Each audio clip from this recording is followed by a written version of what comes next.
Good morning भैयावान, सुप्रभात।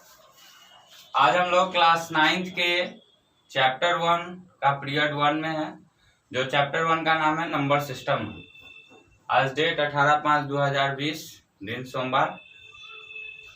हम लोग चैप्टर 2 और चैप्टर 12 के बारे में पढ़ चुके हैं। अब हम लोग चैप्टर 1 के बारे में पढ़ेंगे। चैप्टर 1 का बहुत अधिक पढ़ाई जो है जूम एप्लीकेशन पे भी हुआ था, जिसमें बहुत सारे भैया बहन जुड़े, बहुत सारे भैया बहन नहीं जुड़ पाए थे। तो जो जुड़े वो बना लिए होंगे, ठीक है, फिर से दोबारा रिवीजन कर लेना है। और जो नहीं जुड़े वो पढ़ लीजिए, फिर इसको पढ़ लेना है, ठीक है। तो नंबर सिस्टम जो होता है उसमें क्या होता है कि नंबर्स का समूह होता है, collection of number systems, collection of numbers उसमें होते हैं। तो नंबर सिस्टम में पहला नंबर सिस्टम का जो पहला जो समूह है नंबर्स का, तो बहुत सारे नंबर्स है दुनिया में, तो उसको प्रत्येक समूह में बांटा गया है। उस समूह का पहला जो मतलब कि नंबर सिस्टम का समूह है वह है नेचुरल नंबर्स। तो नेचुरल नंबर्स क्या होते हैं? What are natural numbers? तो all counting numbers are called natural numbers. Example 1 2 3 4 5। When we start counting we start from 1, and the second one is whole numbers. All counting numbers with 0 are called whole numbers. Counting numbers में जो 1 2 3 4 5 6 7 8 9 10 whatever and so on जहां तक जाए, तो उसमें हम लोग बस क्या करेंगे, एक जीरो इंक्लूड करेंगे अब पहले, ठीक है। Then it becomes 0 1 2 3 4 5 and these are the sets of whole numbers. Integers, all positive numbers, negative numbers with 0 are called integers, as 0 1 2 3 in left side, -1 -2 -3 and so on at right side. तो ये सारे sets, these sets of number systems we have already read in previous classes. हम लोग previous classes में इसके बारे में पढ़ चुके हैं, मगर फिर भी एक बार रिकॉल कर लिया हमने डेफिनेशंस को। अब हम लोग यहाँ पढ़ने वाले हैं एक नए सेट नंबर सिस्टम के बारे में, जिसका की नाम है रेशनल नंबर। इसके बारे में भी हम लोग प्रीवियस क्लास में पढ़े, मगर इसके बारे में बृहद रूप से यहाँ पढ़ेंगे।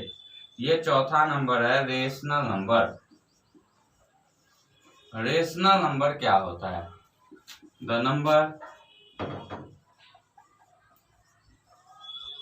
which is in the form of P by Q, where Q is not equal to 0 and P and Q are integers, are called rational numbers. इसे हम लोग रेशनल नंबर्स कहते हैं। तो ये तो हो गया रेशनल नंबर्स का डेफिनेशन। अब हम यहाँ पे जो है रेशनल नंबर का डेफिनेशन शुरू होता है और कुछ बात शुरू हो जाता है। यहाँ पे रेशनल नंबर के डेफिनेशन में कहा कि the number which is in the form of P by Q and P and Q both are integers and Q is not equal to 0, means Q is starting from 1 -1 -2 whatever Q, but it is not equal to 0. So in the form P by Q, what is the meaning of P by Q? Where P is numerator and Q is denominator. When we write P by Q, it means we divide numerator by denominator, that is Q divides P. And when we divide any number by another number, we get quotient and remainder. In this form, Q divides P, then Q is divisor and P is dividend. And when we divide dividend by divisor, we get quotient and remainder. तो यहाँ पे जो quotient और reminder जो हमारा आएगा, तो वहां पे से ही बात स्टार्ट हो जाता है। सिर्फ हम लोग जूनियर क्लास में बस हम 1/3 लिख करके और चुप हो जाते थे, इतना पे ही रेशनल नंबर हो जाता था। मगर 9 में ये बात नहीं होगा। 9 में अगर हम लिख देते 1/5 और लिख देते रेशनल नंबर और चुप हो जाते हैं, तो यहाँ ये बात नहीं होगा। यहाँ P/Q में बहुत सारी बातें हैं, उसको हमको जानना हो। तो अब हम लोग P/Q पे डिस्कस करते हैं। तो P/Q पे डिस्कशन अब शुरू होता है। इसको मिटा रहे हैं।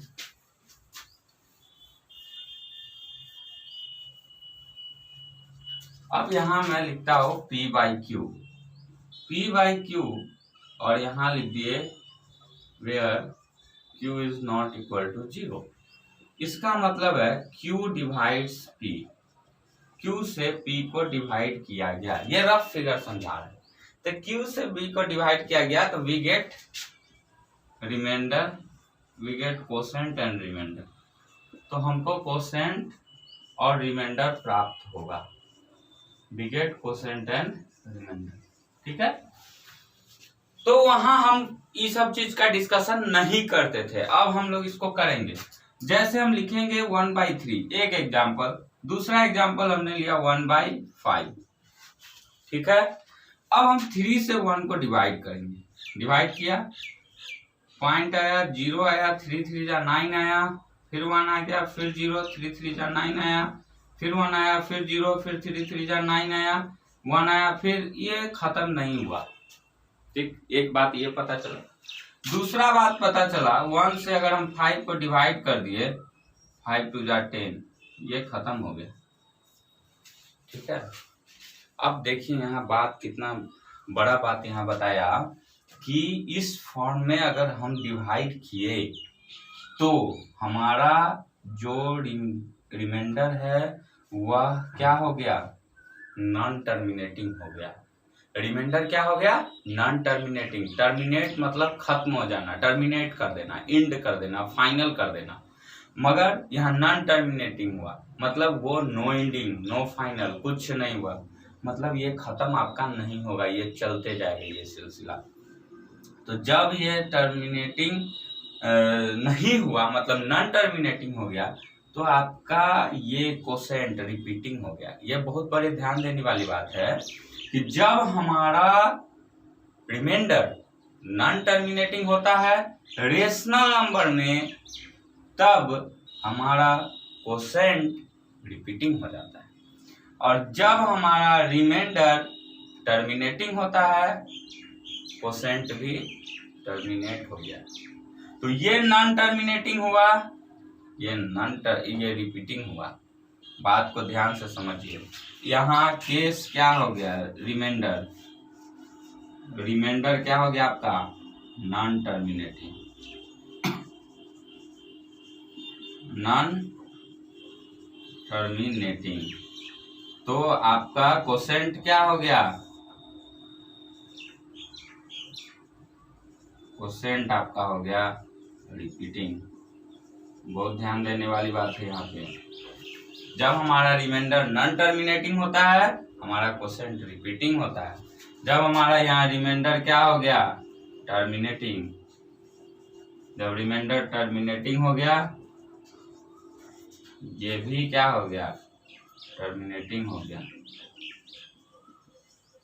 कोसेंट भी टर्मिनेटिंग और रिमाइंडर भी टर्मिनेटिंग।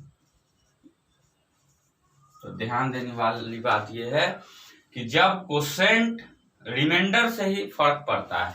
अगर रिमाइंडर हमारा नॉन टर्मिनेटिंग होगा, कोसेंट रिपीटिंग होगा। बार बार ये बात बोल रहे हैं, उसको ध्यान से समझना, यही मेन फैक्ट है रेशनल नंबर का। अगर हमारा रिमाइंडर नॉन टर्मिनेटिंग होगा, कोसेंट रिपीटिंग होगा। अगर हमारा रिमाइंडर टर्मिनेटिंग होगा, कोसेंट टर्मिनेटिंग होगा। तो ये कोसेंट पे डिपेंड है कि कोसेंट के हिसाब से इसको परिभाषित किया जाता है, इसीलिए इसको Q से डिनोट भी किया जाता है। तो P/Q का फॉर्म में ये सीखे। ठीक है, तो रेशनल नंबर का दूसरा डिफिनीशन निकल करके आया। फिर से हम रेशनल नंबर को डिफाइन कर रहे हैं।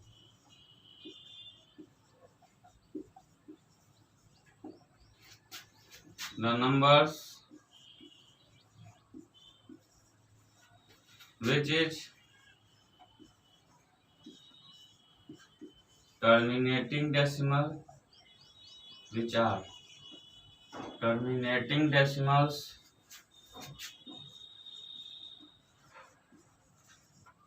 and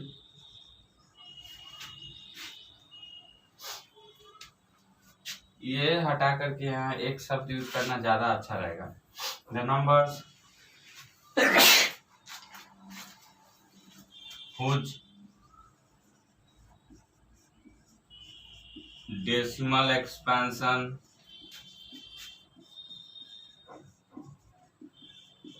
is terminating or non-terminating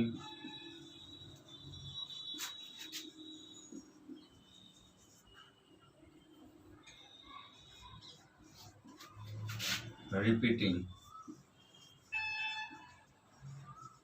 देखिए कितना अच्छा लिखने का ढंग है। कोई भी परिभाषा लिखा होगा उसका टर्मिनेटिंग लिखा मतलब दोनों जगह टर्मिनेटिंग, नॉन टर्मिनेटिंग लिखा मतलब पहला रिमाइंडर दूसरा कोसेंट के बारे में आर कॉल्ड रेशनल नंबर्स।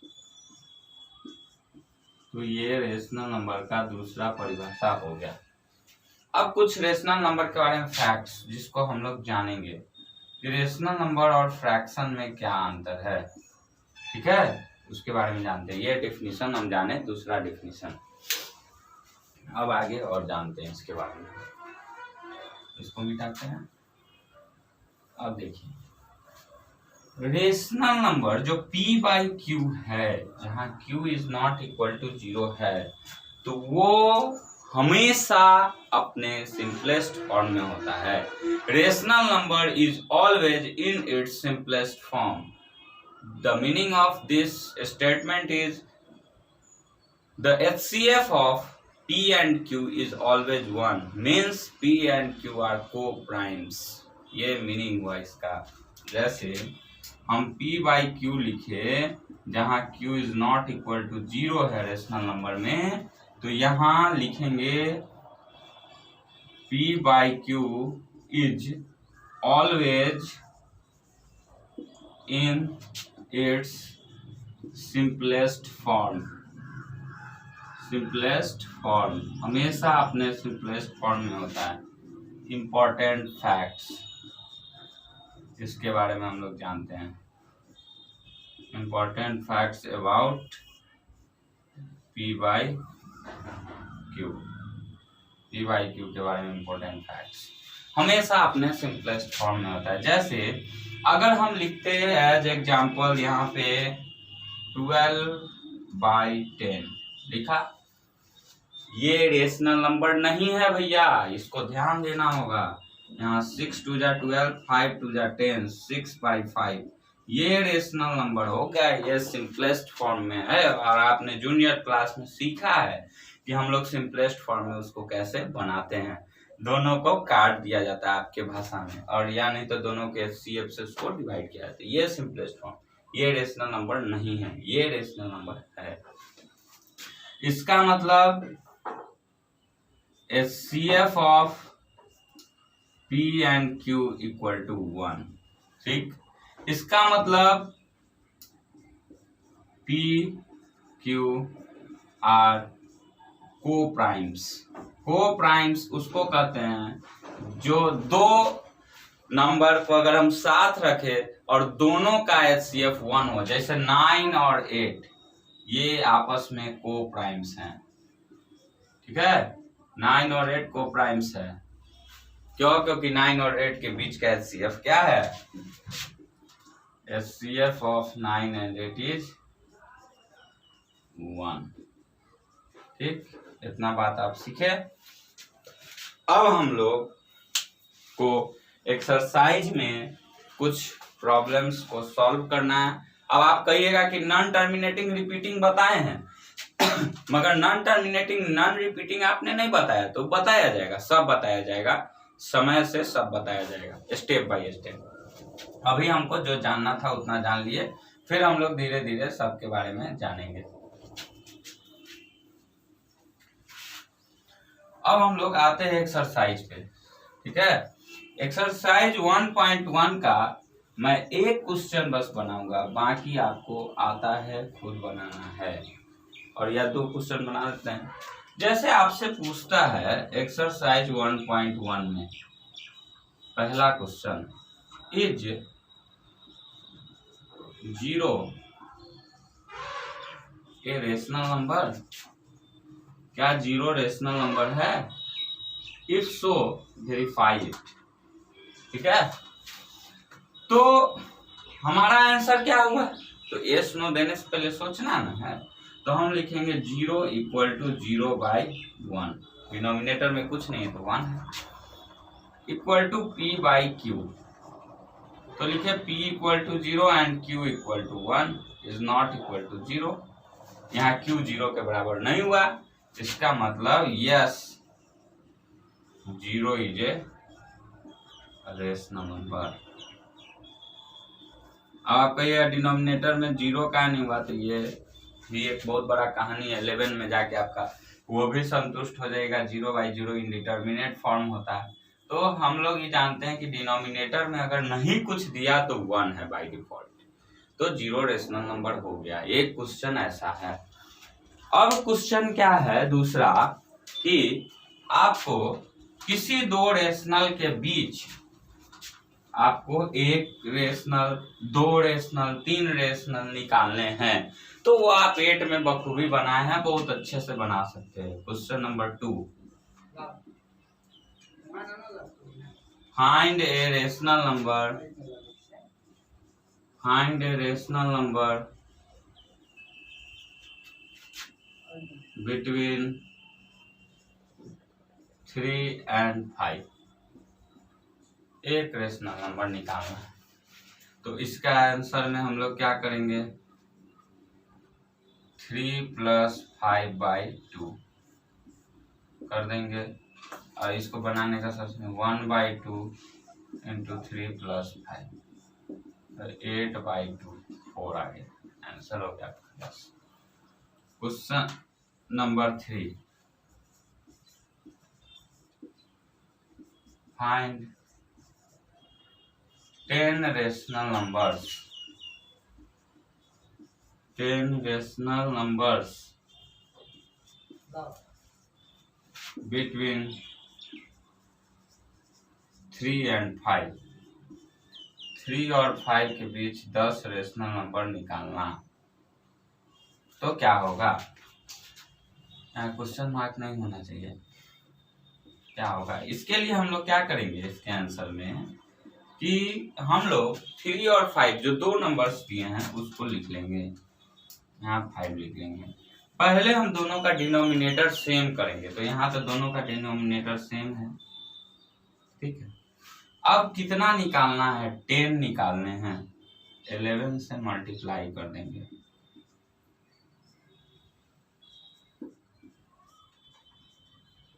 ये हो जाएगा 33/11, ये हो जाएगा 55/11, और इसके बीच में हम लोग लिख लेंगे 10, 34/11, 35/11, 36/11, 37/11, 38/11, 39/11, 1 2 3 4 5 6, 40/11, 41/11, 7 8, 42/11, 43/11 हो सकता है, हो गया।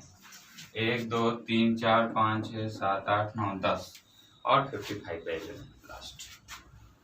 तो यहाँ पे 55/11 यहीं लिख देते हैं, यहाँ पे लिख देते हैं 42/11, 43/11, लास्ट है 55/11। तो 3 और 5 के बीच में रेशनल्स आ चुके हैं 10। देखिए 1 2 3 4 5 6 7 8 9 10 अब हो गया। तो हमारा काम यही है कि आज हम लोग का होमवर्क हो गया इसमें कि एक्सरसाइज 1.1 को हमको बना के आना है। तो आपका HW हो गया डू एक्सरसाइज 1.1। तो आज आप बनाइए, फिर कल हम लोग नेक्स्ट क्लास में आगे के बारे में बात करेंगे। नेक्स्ट क्लास का वीडियो जब आप देखिएगा, ये तो आज बना ही लीजिए, ये बहुत इजी है, ये बन जाएगा। नेक्स्ट क्लास का जब वीडियो होगा उसके लिए अभी ही आपको बता दे रहे हैं कि आप उस समय, कल ही जाएगा नेक्स्ट क्लास का वीडियो, तो आप उस समय इंस्ट्रूमेंट बॉक्स लेकर के बैठिएगा, कुछ बताना है उसमें, ठीक है। तो उस जैसे जैसे हम स्टेप्स फॉलो करेंगे बोर्ड पे, वैसे ही आप कॉपी पे भी स्टेप फॉलो कीजिएगा। तो आपसे स्पाइरल मेथड, रिप्रेजेंटेशन जो होता है √2 का, √3 का, √5 का, √7 जो भी है उसका रिप्रेजेंटेशन नंबर लाइन पे सिंगल सिंगल और स्पाइरल मेथड के थ्रू भी बताया जाएगा। तो जैसे जैसे स्टेप हम फॉलो करेंगे आप करते रहिएगा, इंस्ट्रूमेंट बॉक्स लेके बैठिएगा, ठीक है भैया बहन। धन्यवाद, आज के लिए इतना ही। इसको एक्सरसाइज बोल रहे हैं।